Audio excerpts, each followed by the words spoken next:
Hello and welcome to another edition of Currently in Quincy. I'm Joe Catalano, and on today's show we will get an update from Quincy School Superintendent Kevin Mulvey and Assistant Superintendent Aaron Perkins. First, though, as always, we check out the weather and the news for you. Currently in Quincy, brilliant sunshine out there, just a few high thin clouds. It's 28 degrees right now, about as warm as it's going to get for the next couple of days right now. So get out and enjoy it, because look at tonight, the bottom falls out. Temperatures dip tonight into the single digits with wind chills below zero, and we barely warm up tomorrow. There'll be abundant sunshine, but 14 for a high, and wind chills still in the single digits as an Arctic blast heads our way right into tomorrow night. Temperatures dip again into the single digits. It'll moderate slowly on Wednesday with sun and clouds. Eventually, Wednesday's highs will get up into the upper 30s, near 40 degrees, and could have some wintry weather here by Thursday night with a little bit of snow.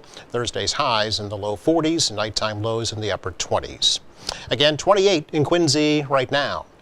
In the news today, Boston Mayor Michelle Wu says that the former Long Island Rehabilitation Center is full of potential to help combat the substance abuse and homeless situation at Mass and Cass in Boston.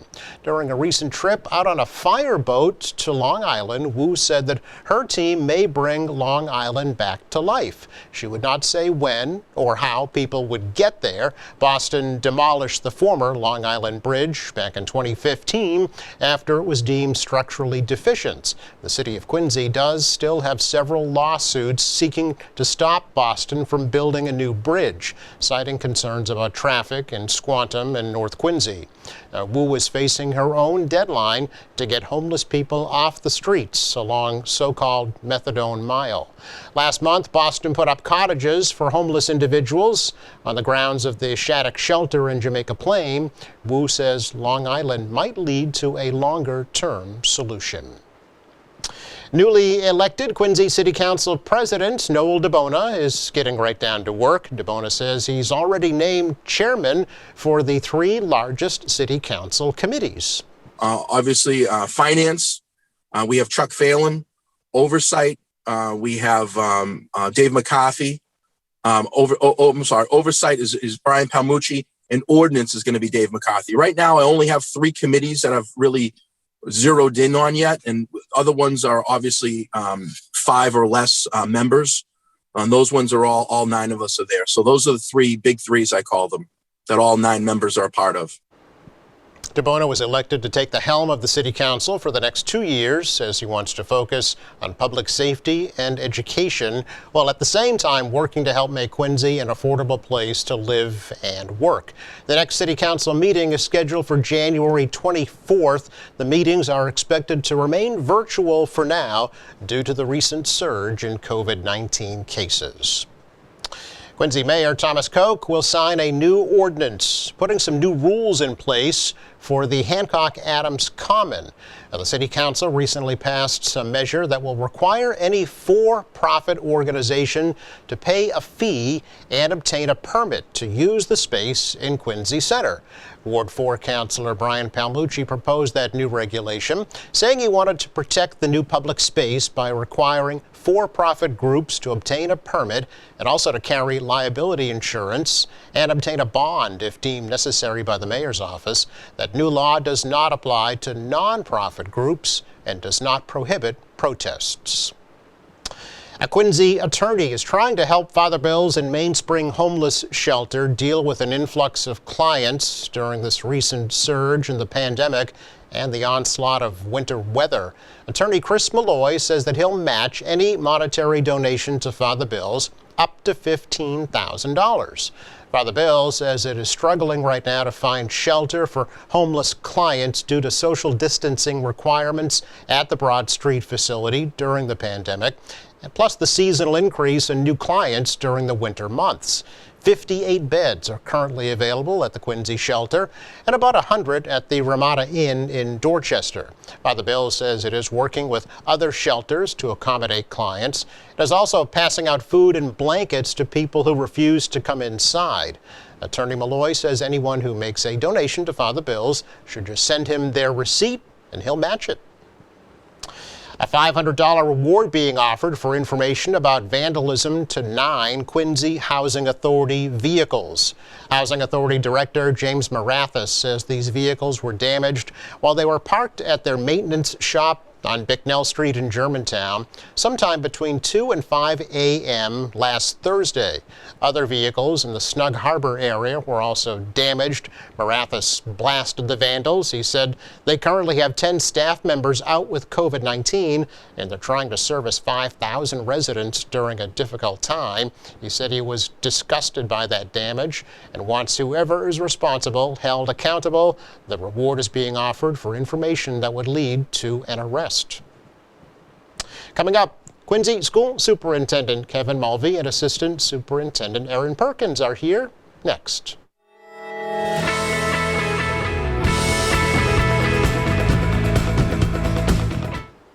Welcome back. Kids have been back from the holiday break for a week now, so I thought it'd be a great time to have the superintendent and assistant superintendent come on in and give us a little update on how things are going. So Happy New Year to Kevin Mulvey and Erin Perkins. Thank you so much for coming over. Really Happy New Year, Joe. Thank you for having us. Happy and healthy. Yes, you too. We're all Absolutely. hoping, yeah, That's very exactly. important. As I mentioned, kids have been back for a week today now, right, Kevin? Yes, absolutely. Yes. How is it going? Last week was challenging when we Yeah. had the students return on Monday. We had a significant amount of positive cases, Yeah. both staff and students. So myself, Mrs. Perkins, and the SLT, we really did need to make sure we had a solid plan in place to deal with that eventuality. It was somewhat expected that we would see a bump in our positive cases, so we worked through the vacation period to make sure that we were ready on Monday to the best of our ability. We worked with the state to provide KN95 masks to all of our staff. We did a test kit handout the Sunday before the return so that our staff, frontline staff, our paraprofessionals and teachers would be tested to make sure that we eliminated as best as possible the number of positive cases returning to school, particularly with that group of staff. So myself, Mrs. Perkins, members of the SLT, principals all volunteered that Sunday to give out hundreds of test kits prior to staff returning on Monday. SLT? Superintendent's leadership team. Okay, very good. Yep. Yeah. And so we did have some positive results from those cases. We were able to isolate them, and we worked to make sure that we had sub-coverage to cover the classes. That in itself is challenging because this year, due to COVID as well as last year when COVID began, we did see a decline in substitute teacher numbers. Sure. But with the help of school committee and the mayor, we were able to increase the pay for subs, which helped a little bit. But we do sometimes have to ask our superintendent's leadership team to step up and cover classes, as well as perhaps combine studies in an auditorium while separating safely. So we use all of those strategies to make sure that, number one, our kids remained in school. And we were able to successfully do that all last week. It eventually evened out by probably about Wednesday. We saw an improvement in that staff that were quarantined in the weeks previous were now back and ready to teach. And Okay. of course the new guidelines that the state issued were helpful for that. 5 days in quarantine instead of 10, right? So, Correct, yeah. The state issued updated COVID isolation and quarantine guidelines on December 28th, which essentially reduced the number of quarantine days from 10 to 5. Right. Okay. And just today, you're aware, the mask mandate in the public schools has been extended to February 28th. Yes, we did get that from the Commissioner's office this morning, and we sent that out to our staff and our school committee, and we'll be including that information in our newsletter as well to the community later in the week. Sure. The Test and Stay program, maybe if you could explain how that works and how it's going. Absolutely, and Mrs. Perkins is the in-house expert on Test and Stay, so I'll hand that over to Mrs. Perkins. Sure. But we do want to encourage all students and staff to participate in Test and Stay. It's really critical in order for us to make sure that we stay in school Yeah. and do so safely and healthy. I think So, that's yeah. important. It's not mandated. It's voluntary. It is Yeah. not mandated. It's only voluntary. Right. And we have about 2,350 participants right now. But Mrs. Perkins can go through the process of how that works. Great. Thanks, Aaron. Sure. Sure. So it starts with pool testing. So Okay. test and stay, pool testing, and what they call symptomatic testing are the three components to the routine pool testing program that we participate in through the Department of Education. And so the pool testing happens once a week. It's with a PCR test. Okay. So That's the nasal swab. Yep, nasal Yeah, swab. okay. So students are swabbed once a week as part of a pool. Right now, we have around 5 students, and potentially staff if they're participating as well, per pool. All of the samples are gathered together in one pool and then sent off to the lab, the CIC lab. We get the results. If there's a positive result, we retest with the antigen, the Bionex Now rapid antigen test. And then, that's one piece of test and stay and pool testing. And then test and stay is if you have been, so there's a positive pool or there's a COVID positive case within the school building, and you've been identified as a close contact who is not exempt from testing and isolation protocols and quarantine protocols, then you can participate in test and stay. So Okay. that means that every day for 5 days from the date of your last contact with a COVID positive individual, you're tested, every morning using a rapid antigen test. Okay.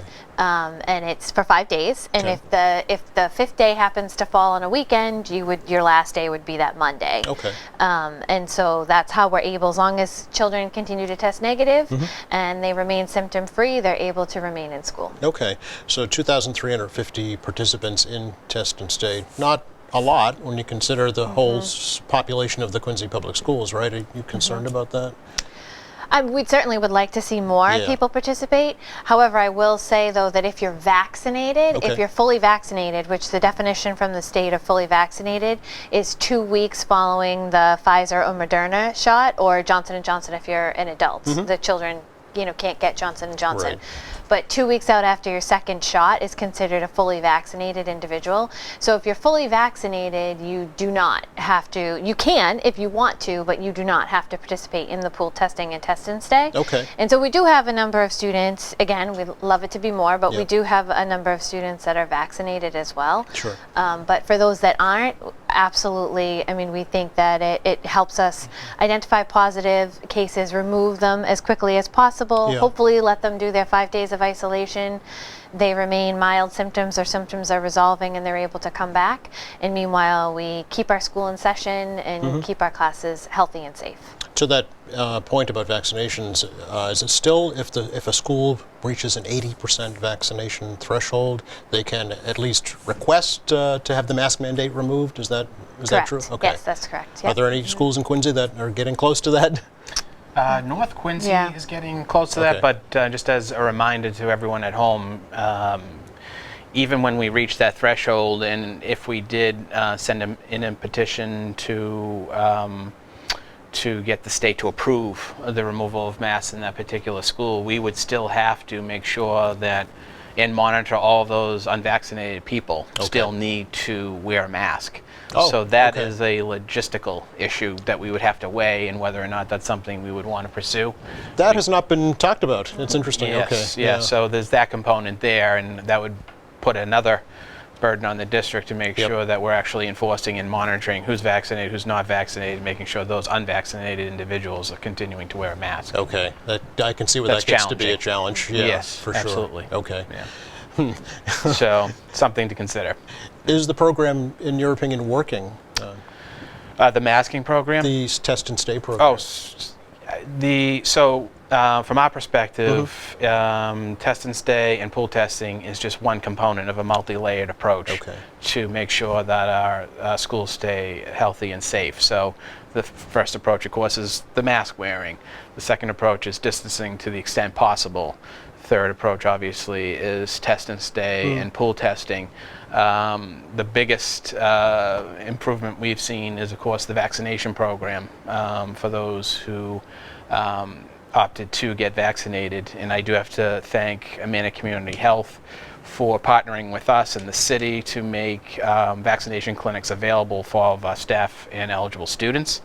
Which are now 5 years and older, right? Correct. Yeah. Yes, exactly. And it's because of the site at Old Colony, we're able to, in partnership with MANA, get many of our staff and students vaccinated, which has helped in the overall plan. Sure. To make sure that we stay in school, which is most important, and I'll do so safely and make sure everyone stays healthy.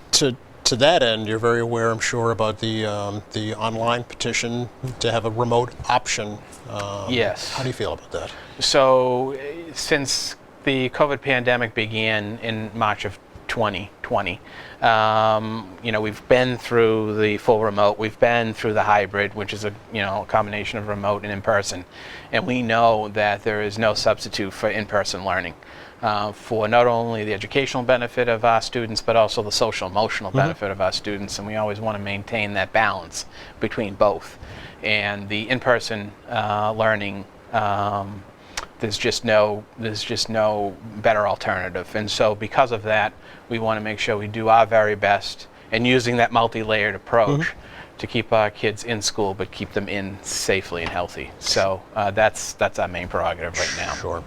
Have there been any impacts on after-school activities, extracurricular sports, theater, dance, music, robotics teams, anything like that? Yeah, very good question. The social emotional piece that I had mentioned is critical for our students because obviously we maintain the educational piece, but making sure kids have other things to do outside of school, after school events, athletics, drama, choir, band is critical for the social emotional well-being of our students. And we have had some postponements of events, but we want to stress to the public and our students that we are only postponing. We have no intention of canceling those events. Okay.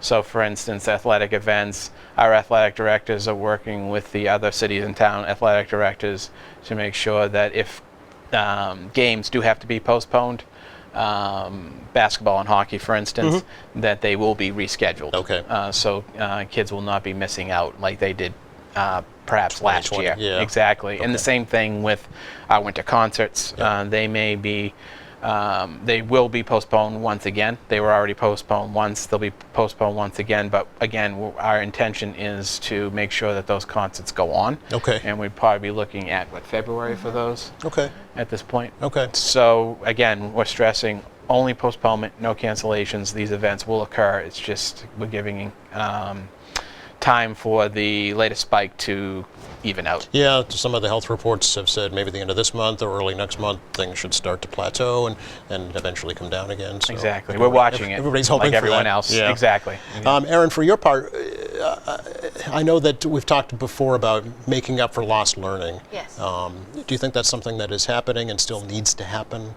I do think it's happening. Okay. And I do think it definitely still needs to It does, happen. okay. Yeah, I think that's why, what the superintendent said with the idea of remote. So given my background, Yes. having been, for years a former special education teacher, Right.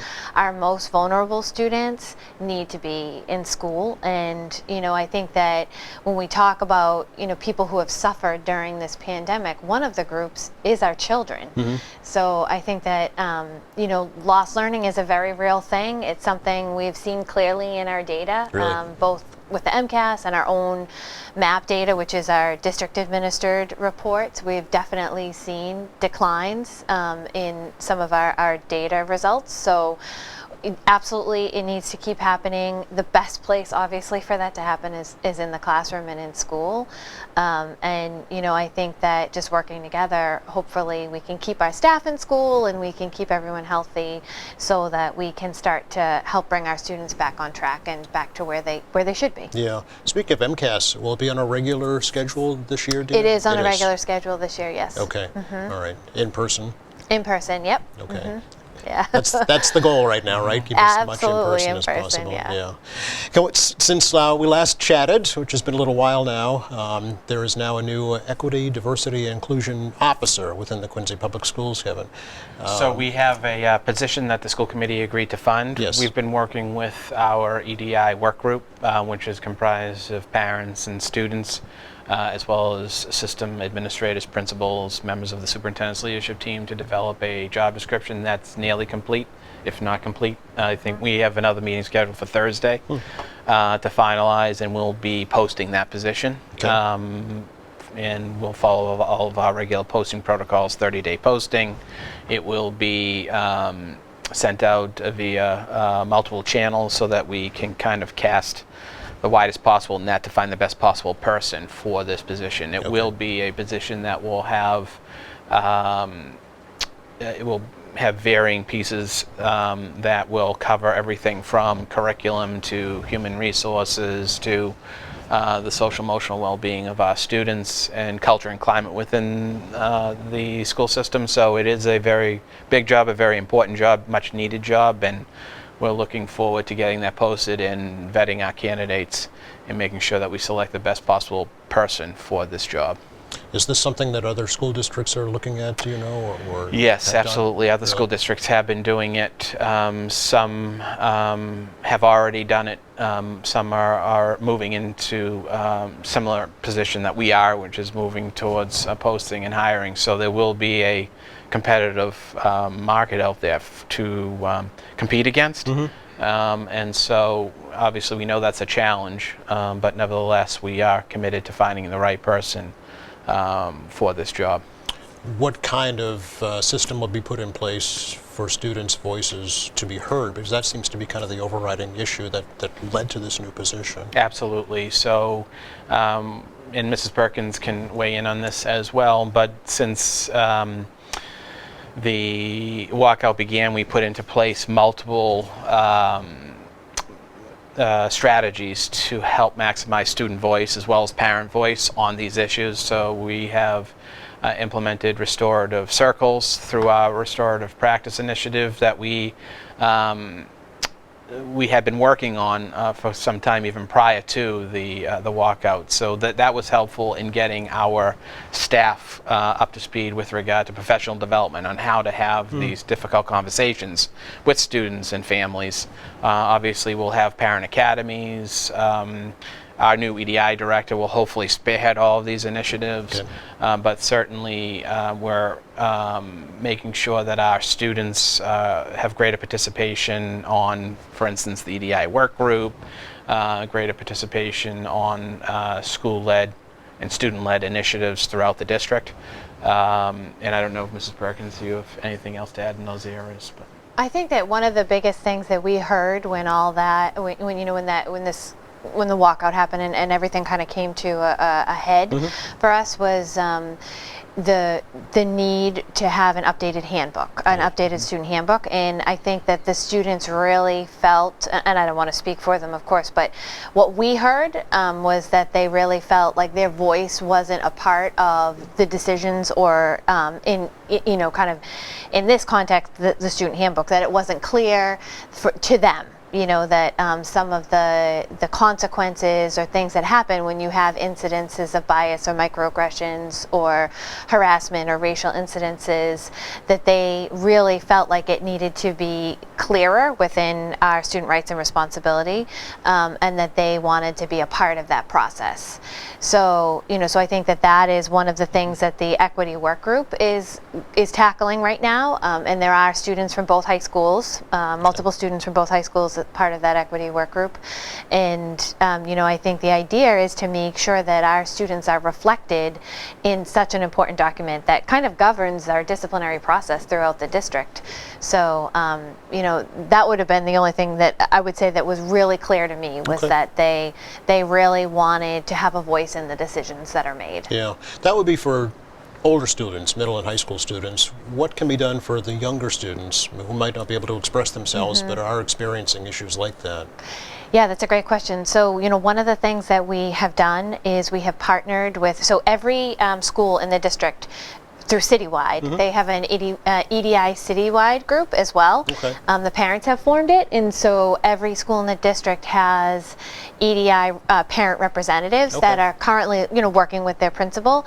And so we actually are partnering with them. We actually are going to have a meeting this month. So all of the principals and all of the parent EDI reps are going to get together. Okay. Was going to be in person. Now it's probably going to be Zoom. Like everything. But yeah. so we're actually meeting at the end of this month so that we can talk Okay. about some projects that we can do together. And I think every school is a little bit different Right. and unique in what their needs are. But I think for our younger students, the parents are a really great reflection of what the need is Yeah. in those individual schools, and they're able to voice that to us. And those principals know what's going on in their schools. They Correct. know each individual child and their individual issues. So I think that's a good. Yeah, good so we're going to avenue do take. some Yeah, for some sure. really, hopefully we'll have a really great partnership there and Sure. do some fun activities for our little ones with the EDI Great, group. great.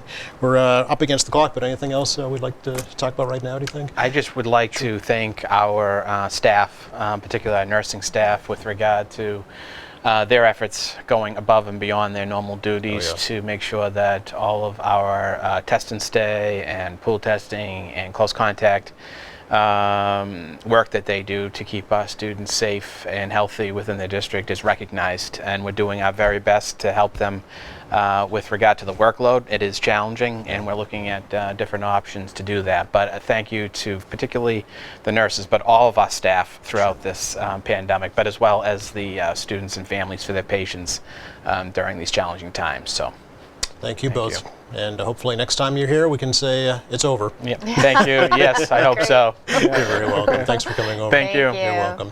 Recapping the forecast for you for the rest of the day today, kind of what you see is what you get. Sun and clouds and chilly temperatures right around 29 degrees. The bitter blast of Arctic air moves in for tomorrow and part of Wednesday, then some moderation toward Thursday with a little bit of snow possible. Thanks again to Kevin Mulvey and Aaron Perkins for joining us here on the program. Thank you to our crew. Thank you for watching. Friday, Wayne Westcott from the Exercise Science program at Quincy College will be here. Until then, stay safe.